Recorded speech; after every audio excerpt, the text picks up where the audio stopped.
दोस्तों, सच्ची हिकायत और नसीहत की किताब से यह वाक्य आपको बताया जा रहा है। एक साहब कहते हैं कि मैं हर जुम्मा को सुबह फज्र की नमाज के बाद अपने वालिद साहब की कब्र पर जाया करता था और उनकी कब्र पर जाकर फातिहा खानी करता था और उसके बाद मैं वहीं से अपने काम की तरफ निकल जाया करता था। एक बार ऐसा हुआ कि मैं जुम्मे के रोज सुबह फज्र की नमाज के बाद कब्रिस्तान गया। मैंने जैसे ही कब्रिस्तान में अपना पहला कदम रखा तो मैं बहुत हैरान और परेशान हो गया, क्योंकि उस दिन कब्रिस्तान में ऐसी खुशबू आ रही थी कि ऐसी खुशबू मैंने आज तक कभी नहीं सूंघा था, और ना ही ऐसी महक मैंने उससे पहले महसूस किया था। आज मैंने उसे नए खुशबू को कब्रिस्तान में महसूस किया था और उस खुशबू ने मुझे बेचैन कर दिया, क्योंकि वह खुशबू किसी भी तरह से इस दुनिया की खुशबू नहीं लग रही थी। खैर, उसके बाद मैं अपने वालिद साहब की कब्र पर पहुंचा और फातिहा खानी करने लगा। उसके बाद मैंने देखा कि मेरे वालिद साहब की कब्र के फासले पर एक नई कब्र बनी हुई है। उस पर ताजा फूल और नई चादर रखी हुई है। उससे अंदाजा लगाना मुश्किल नहीं था कि यह कब्र 2 या 3 दिन पहले ही तैयार की गई है। उसके बाद जब मैं वालिद साहब के कब्र से फारिग हुआ तो मैं वापस जाने लगा। फिर मैंने सोचा कि क्यों ना इस नई कब्र पर भी दुआएं मगफिरत मांग लूं। यह सोचकर मैं उस नई कब्र की तरफ चल पड़ा और वहां जाकर मगफिरत की दुआ मांगने लगा। दुआ के दौरान मैंने महसूस किया कि जो खुशबू मैंने कब्रिस्तान में दाखिल होते वक्त महसूस किया था, वह खुशबू इस कब्र से आ रही थी।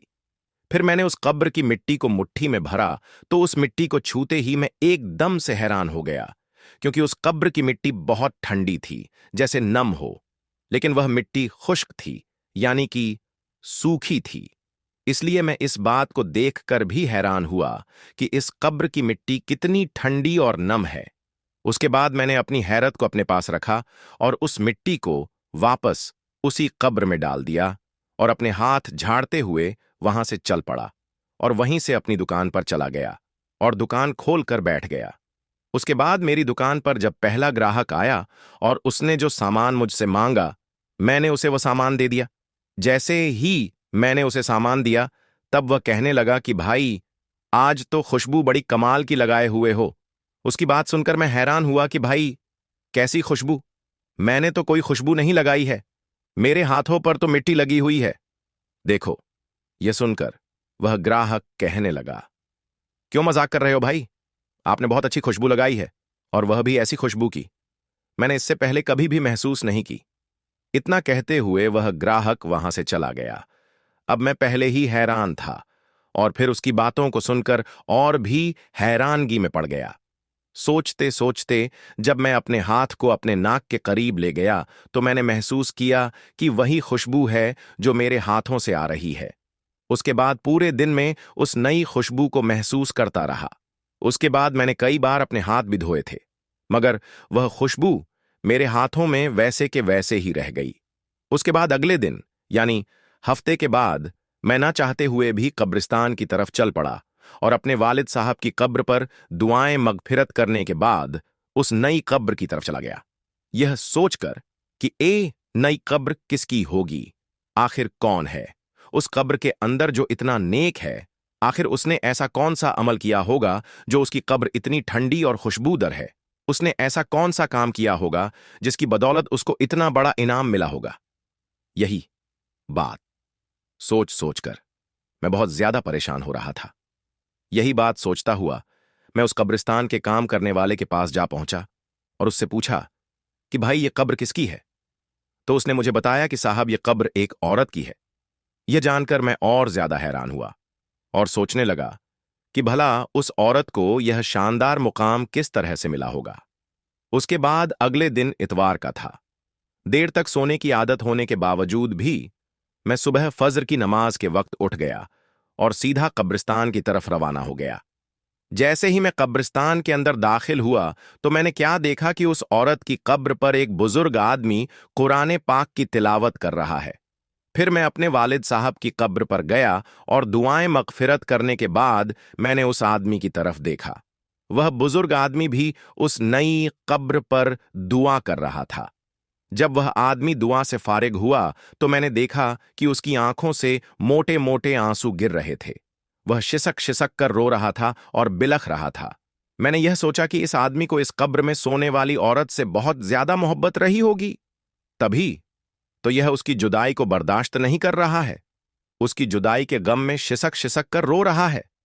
मैंने देखा कि वह बुजुर्ग आदमी दुआ से फारिग होकर वहां से जाने लगा। जैसे ही वह वहां से जाने लगा तो मैंने उसको आवाज लगाई कि जनाब, एक बात सुनिए, बस थोड़ी देर के लिए आप मेरी बात को सुन लीजिए। मैं माफी चाहता हूं, मैंने आपको तकलीफ दी, मगर मैं आपसे एक बात पूछना चाहता हूं। अगर आप बुरा ना माने तो मैं आपसे पूछ लूं। तो बुजुर्ग कहने लगे कि इसमें बुरा मानने वाली कौन सी बात है, पूछिए, आप क्या पूछना चाहते हैं। उन्होंने निहायत ही अदब और मोहब्बत के साथ जवाब दिया। मैंने कहा, जी शुक्रिया आपका। मैंने कहा कि अभी आप जिस कब्र पर दुआ मांग रहे थे, यह कब्र किसकी है? अगर आप मुनासिब समझे तो बता दीजिए। तो वह बुजुर्ग कहने लगे, जी आप ये क्यों पूछ रहे हैं? तो मैंने कहा कि दरअसल इस कब्र से आने वाली खुशबू ने मुझे बेचैन कर दिया है। इस कब्र की ऐसी खुशबू मैंने आज तक कहीं पर भी दूसरी ओर महसूस नहीं की।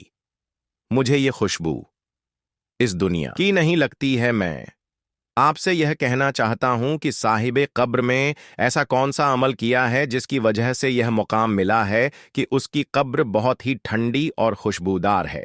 यह सुनकर उस बुजुर्ग ने ठंडी आह भरी और कहने लगे कि कब्र ठंडी और खुशबूदार क्यों ना होगी, उसने अल्लाह को राजी ही इस तरह से किया है। जी मैं यही तो जानना चाहता हूं कि उसने ऐसा अमल किया है, ऐसा कौन सा काम किया है जिससे उसको यह इनाम मिला है। तो वह बुजुर्ग कहने लगे कि यह मेरी बीवी की कब्र है। 30 साल का हमारा साथ रहा है। मैं 4 बहनों का इकलौता भाई हूं, मेरी बहनों को और मेरी मां को मेरा चेहरा देखने का बहुत शौक था। जैसे ही मैं किसी काम पर लगा तो उन्होंने चांद जैसी दुल्हन तलाश करनी शुरू कर दी। फिर कुछ ही दिनों में लड़की भी ढूंढ निकाली और उसके साथ मेरी शादी करवा दी। मेरी मां और मेरी बहन अपनी अरमान दिल खोलकर पूरे किए। उसके बाद शादी की पहली रात ही मैंने उसका घूंघट उठाने से पहले ही अपनी पग उसके कदमों में रख दी और साफ साफ अल्फाज में उसको बता दिया कि आप मुझे माफ कर दो, मैं आपका हक अदा नहीं कर सकता। मैं इस लायक नहीं हूं कि मैं आपकी ख्वाहिश को पूरी कर सकूं। यानी कि मैं उसको साफ साफ बता दिया कि मैं एक नामर्द इंसान हूं, मैं शादी नहीं करना चाहता, मगर मैं अपनी मां और बहनों की खुशी के खातिर खुदगर्ज बन गया और सिर्फ उनके ख्वाहिश के लिए आपसे शादी की है। अब अगर आप चाहो तो मुझे छोड़कर जा सकती हो। यह सुनकर मेरी बीवी ने मेरी पग उठाई और वापस मेरे सर के ऊपर रख दी। फिर कहा कि आप जैसे भी हो, आप मेरे सुहाग हो, मेरा नसीब हो, मुझे अब आपके साथ ही रहना है। उस दिन के बाद अल्लाह की उस बंदी ने मेरे साथ 30 साल का वक्त गुजार दिया। मेरे घर वालों की हर कड़वी बात को बर्दाश्त किया, बंज होने के ताने सुने, मगर मेरा पर्दा रखा। अल्लाह कैसे उसकी कब्र को ठंडा और खुशबू न करता, जिसने इस दुनिया में पाक और साफ जिंदगी गुजारी हो। इतना कहते हुए वह बुजुर्ग चारों कतार रोने लगे और कहने लगे कि इस औरत ने 30 सालों तक सब्र किया है और सबसे बड़ी बात तो यह है कि उसने मेरा पर्दा रखा है, और यही वजह है कि अल्लाह ताला ने जन्नत के बागों में से एक बाग उसको आता किया है। फिर वह बुजुर्ग कहने लगे, बस मैं आपसे यही बात कहना चाहता हूं कि अगर किसी औरत से आप वफा चाहते हो तो उसको वक्त दो, उसको मोहब्बत दो, उसको भरोसा दो, और सबसे बड़ी बात उसे इज्जत दोगे तो वह आपके लिए जान दे देगी। मगर आपके साथ वह कभी भी बेवफाई नहीं करेगी। और ऐसी औरत जो सब्र करती है, अपने शौहर की खामियों को और कमियों को छुपाती है, ऐसी औरत का बहुत बड़ा मकाम होता है। दोस्तों, अगर आपको ये वीडियो जरा भी पसंद आई हो तो इस वीडियो को एक लाइक करके चैनल को सब्सक्राइब जरूर कर लीजिए। आज की इस वीडियो में बस इतना ही। हम मिलेंगे आपको अगली वीडियो में, तब तक के लिए खुदा हाफिज।